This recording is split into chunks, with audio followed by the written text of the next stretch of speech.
In this video, I'll quickly show you how to schedule and also expire a bulletin.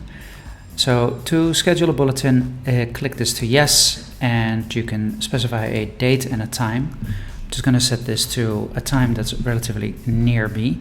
So save the bulletin.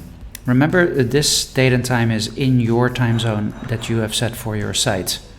So in the overview screen, you can see now that this particular bulletin is scheduled for 27th of January at 4:06. So now all we have to do is wait until that time comes.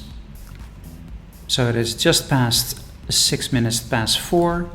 So if we actually look at the back end, if we refresh, we should be seeing that it's active, and it is. And on the front end, we should see our bulletin now load up, and indeed it has.